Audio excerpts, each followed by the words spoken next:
Welcome to the Nonfiction Writers, podcasting in a great way. I'm Ryan Aber, joined by Jason Kersey and a special guest here from Big 12 Media Days, Bill Hancock, director of the College Football Playoff and a proud Oklahoman. Bill, how you doing today? I'm doing great. Thank you for having me on. Absolutely. What's today been like for you with a lot of questions? You know, you're here in the center of the Big 12 universe, and we know there was some controversy over what happened with the Big 12 last year as it relates to the College Football Playoff. There was controversy? I've heard such talk. Well, you know, I'm a Sooner, and I'm worked in the Big 8 office for a long time. So in a lot of ways, there used to be a conference called the Big 8 Conference. In a lot of ways, this is a family reunion for me, seeing old friends. And, yeah, we knew there was going to be Team 5. We've known that from day one. Yeah, did it? You know, last year during all the controversy, you're right here in the middle of right in Baylor, TCU country, dealing with all of this. Did that make it more difficult to handle, knowing that all these people that you're right around were so disappointed in all of that? That's really a good question, Jason. And I think, yeah, we are here, of course, in Dallas, but we work nationally, and so we talk to people nationally and all across the country. I talked to people who said, you got the right 4 teams, and it is so true that we knew there's always going to be a Team 5, and we knew it up front. None of us knew beforehand it was going to be Big 12, but it could have been anybody. Did it at least make it a little easier when your number 4 team that would have got left out otherwise goes on and wins the thing? Oh, I think probably so. And I had good conversations with my friends in the athletic department and on the coaching staff, both of Baylor and of TCU, and they were disappointed. And we knew they would be. And what happened the last week was Baylor got to play the third best team in the conference, K-State, and then completed their resume by getting to play that third best team. And obviously Baylor had the head-to-head over TCU. So it would have been pretty hard for the committee to go any other way than to have Baylor ahead of TCU. And then in comparing those 3 really with Ohio State's resume was just better. Played a little better schedule. And obviously then the Buckeyes proved in the tournament that they deserve to be there.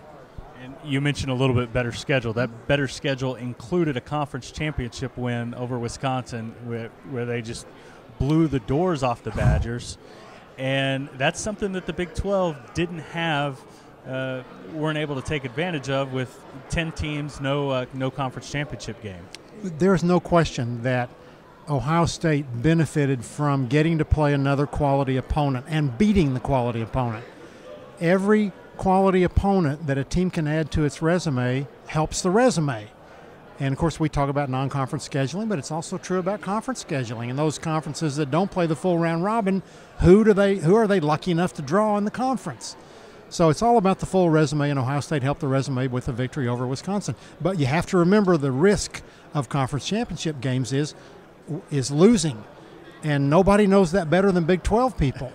For all the times that it happened to them when their candidate to go to the BCS championship game lost out in the conference championship game. So, yeah, the Buckeyes benefited from playing Wisconsin, but they benefited from defeating Wisconsin.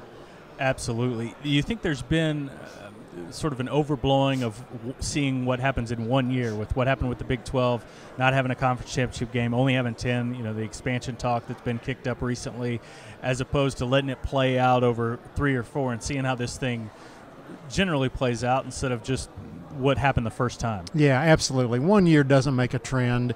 1 year for fans, 1 year for players and coaches. I get that. You're in the middle of it. You're thinking about 1 year. But the worst mistake you can make is go out and jump and make some change based on 1 year instead of taking a long-term approach. We had that in the BCS. Every year early on, we made changes, and they were well-intentioned. We thought we were doing the right thing, but looking back at it from now, I understand that was not the right thing to do because it led to people not understanding how the system worked and maybe questioning some things about it. And so they should have stayed pat. We're staying pat with a playoff, not for any political reasons, but instead because we know we got it right. Did you always know, I mean, I'm sure you had an idea that there was going to be a controversy when at least one of the Power Five, there's 5 power conferences, 4 playoff spots. So you had to know that that was going to be a problem, or at least a concern. Was that always something that was in your mind? We didn't really think much about it. Obviously, at the first day in Washington, D.C., I can point you to the building, the very room where we were on June 26th that year when we created the playoff. We knew it was a 4-team tournament. Mm-hmm. But we have a pure bracket. There's no automatic qualification. It's the best 4 teams playing each other in the kind of bracket that we all drew up when we were kids. Yeah. 1 plays 4, 2 plays 3. It's pure. And any more than that, we would have lost the pure bracket. But to answer your question, no, we didn't think much about that somebody would be left out. It was just we were more convinced that 4 was the right number. Well, now that we're on the topic of that, I mean, there's obviously a lot of people who believe that 8 is better, and I'm sure that if that happens, there'll be people who say 16 is better, 32 is better, et cetera. But is that, you talk about, not overreacting to 1 year. Is that something you guys are going to have to guard against, sticking to what you're trying to do and see how this plays out? Most people who want to expand the bracket, they want one thing. They want more college football. Well, that's not a bad problem to have. If we were selling cookies at the bakery, we'd want people to want more of our cookies. Well, people want more of what we have to offer, more college football. So you can't beat that. But I've had people say, 6 is enough. 6 would get all the right teams in there. Well, 8's enough. No, I really think 12's enough. So there's always going to be that next team in line. There's always going to be the next team in line. And team 9, team 17, team 33, team 65, it's all the same. That'll never change. But I understand that people love the sport and they want more of it. If you talk to the coaches in last year's game, both Mark and Urban both said their students were beat up. They were tired. They couldn't imagine having to go out and play another game. These are young people. These are college students. And to play back-to-back 3 quality opponents is really draining on a player. I don't know how you feel about it, but I love the NCAA basketball tournament, but I think it's too big, and I think they keep expanding it, and it's to me it's getting even more big than it already was too big. I'm completely messing up what I'm trying to say here. I think it's already too big, but they keep expanding it and they keep adding more teams into it. Is that the sort of thing you're trying to avoid? Yes, we are. And another parallel to basketball that we're trying to avoid is we want our regular season to remain meaningful. And you know how much I love college basketball, but I worry about the regular season. March is so wonderful, but a lot of people don't come into the tournament, fans, and don't come into the sport until tournament time. Somebody on the East Coast told me that, or I can't remember where the person was, but he said, I only care about 2 regular season college basketball games. I said, what are they? He said, Duke Carolina and Carolina Duke. Well, that was a joke maybe, but we don't need that in college football. We have the best regular season in sport, and it's because in a large sense, I believe, because we don't have a postseason to drain energy out of the regular season. 4 is the right number for this, and it's going to stay 4. And you talked about people wanting more college football, and you were asked by ESPN to shift the schedule around with the college football playoff and move the 2 semifinal games and the 3rd game, I presume, to January 2nd. Instead decided to stick with New Year's Eve and try to change the dynamic of that holiday in this country. It says a lot about college football that you have the power to do something like that. But do you feel pretty good about that people are going to hang around and watch your games on New Year's when they're normally out partying and doing other stuff? Yeah, we do. And that's a good question and absolutely a fair question. When we created the playoff, one of the bright things about it was back-to-back triple headers, getting this focus back on New Year's Day and then also New Year's Eve. And ESPN did ask us for this 1 year to move all 3 of those games that are on New Year's Eve, move them to January 2. Well, this is the only time in the 12 years when the calendar falls that way to allow that to happen. And we had been talking about the new paradigm, And then for us to come out and say, well, we're going to delay the implementation of the new paradigm for 1 year, wouldn't have made any sense. And we're very confident that these games are going to do great on New Year's Eve, and that New Year's Day will still remain college football day. So we're confident of where we are. We were joking the other day about someone said, well, my wife expects me to dance with her on New Year's Eve, and my response was, well, there's halftime. I don't think I should have said that. My wife said, Bill, that was not a good thing to say. But, you know, there's people before the game, there's after the game. That's right. And people say, well, I have to work on New Year's Eve. I get that. But don't you work on Thursday and Friday of the NCAA tournament? And don't you figure out a way to watch those games? Plenty of people who find ways to get in front of a television, and with the job that CBS does with their streaming of it, which has been fantastic the last few years. It's been great. Yeah, and they're going to watch our games. Absolutely. One thing that you touched on in talking to the group today, and I thought was really interesting, was the rankings and the decision to keep doing those throughout the regular season. After y'all start doing a weekly rankings, people get fired up about them. But the thing I love the most about the rankings that y'all do is week to week, you sort of throw out the week before's rankings and reset and take a look at the overall picture. And I know it took some adjusting from college football fans, from certain other people who do rankings, so whether it's the AP or the coaches poll, that sort of just look at the week back and, well, I had this team at 3 and they won, so they've got to stay there or move up. And I thought it was a fantastic approach to take a completely new snapshot week to week. Don't look at what's coming, just what's happened, and look at the overall picture. It's a new paradigm. We had that mentality that you just described, Ryan, about if you're number 3 and you lose, you're going to go down. We've had that since the AP poll started in 1930, whatever it was, and so it's going to take a while for people to change their thinking about it.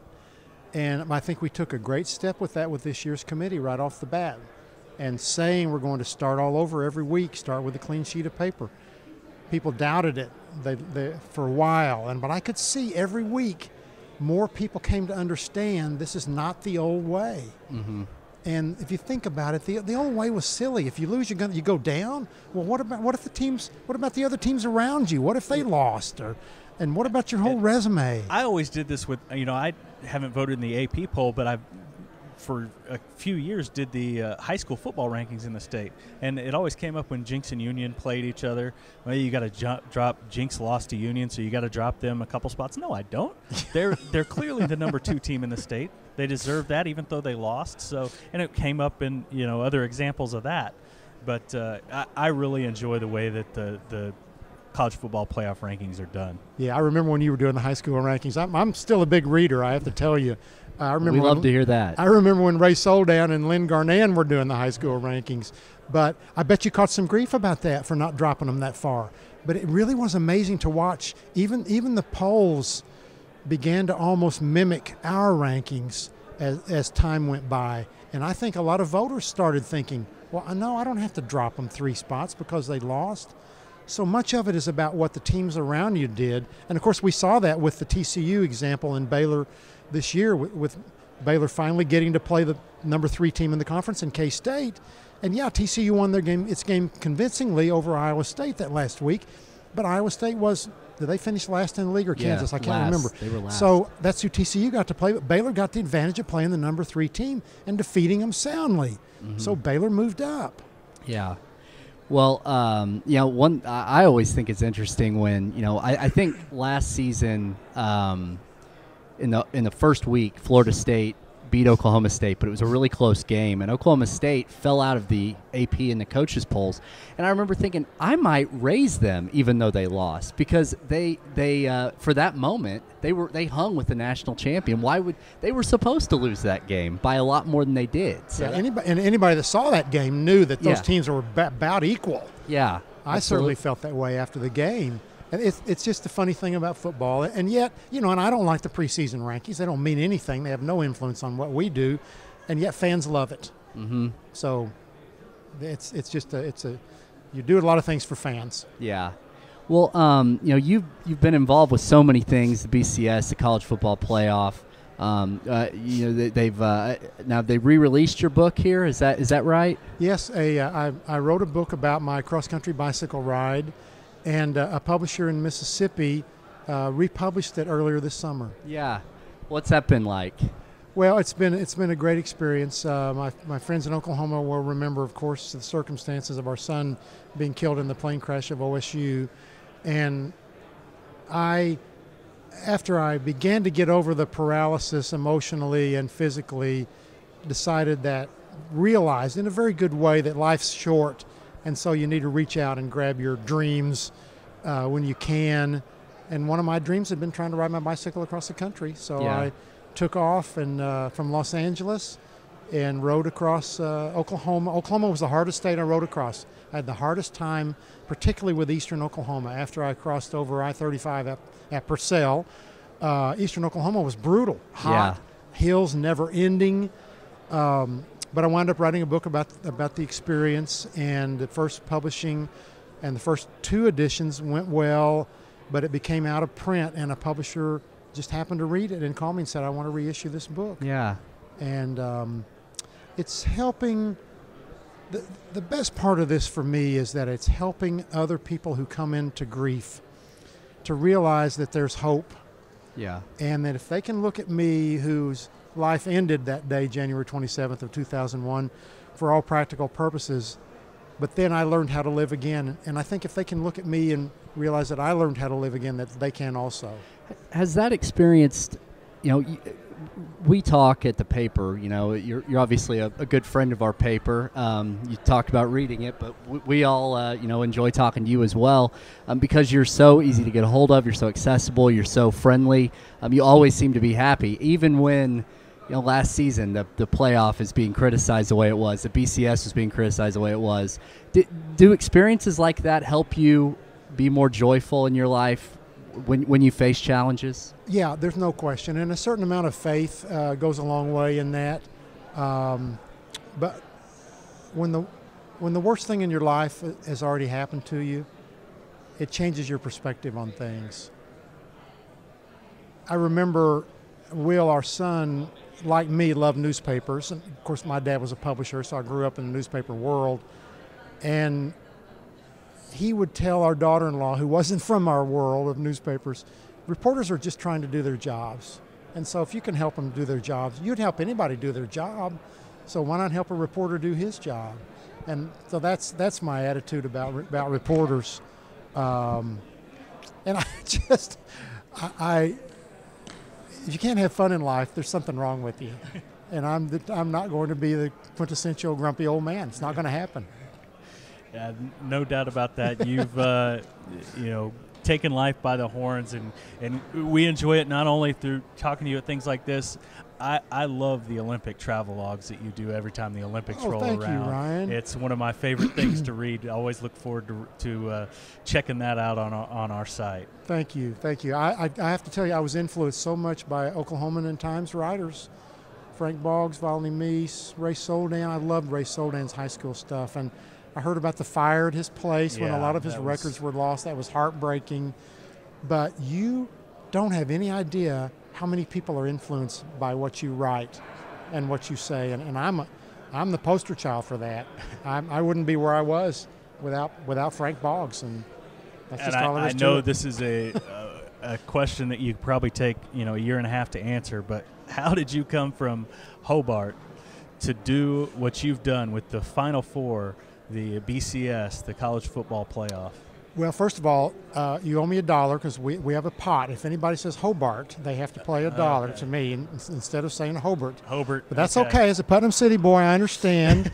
I didn't get much to that area of the state growing up in northwest Oklahoma City. Yeah, I get that. No, I'm just fooling with you a little bit. No, that's we also have a pot. If anyone says college football playoffs with an S, we have a jar in our office. They have to put $1 into the jar. I think I said just playoff, didn't you I? You did fine on that. And so it's beer money for the staff. It's what the money goes to. I'd like to say it goes to charity, but it's beer money for the staff. I got a chance to go to OU and to the journalism school and got a job in the SID office at OU. as a student assistant. Thought I was going to work for the Daily Oklahoman, frankly, or thought I maybe was grow up to be a piano virtuoso. That was my two dreams. But Johnny Keith hired me to work in the SID office at OU, and from that I just fell in love with this business. I think I knew how to write from growing up in the paper. Learned a lot about writing from Harold Keith. Pat Quinn at OSU also taught me a lot.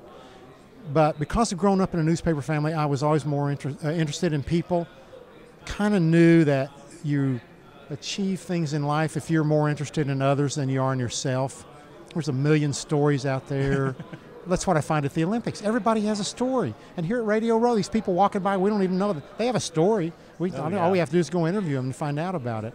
But I think growing up in a little town where we were told that we could achieve anything, we could be anything we wanted to be. That's what I was told by the village of Hobart growing up.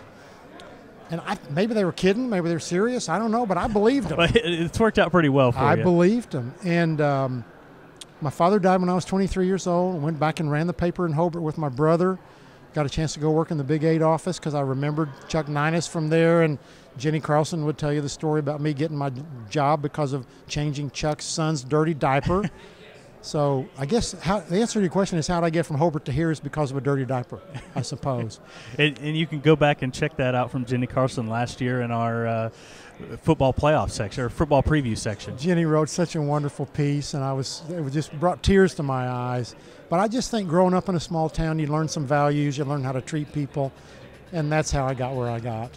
Well, Bill, we really appreciate you taking the time to sit down and join us today, and thanks so much for everything you've done for our paper and journalism in general. Well, thank you, Ryan. Jason, it's been fun.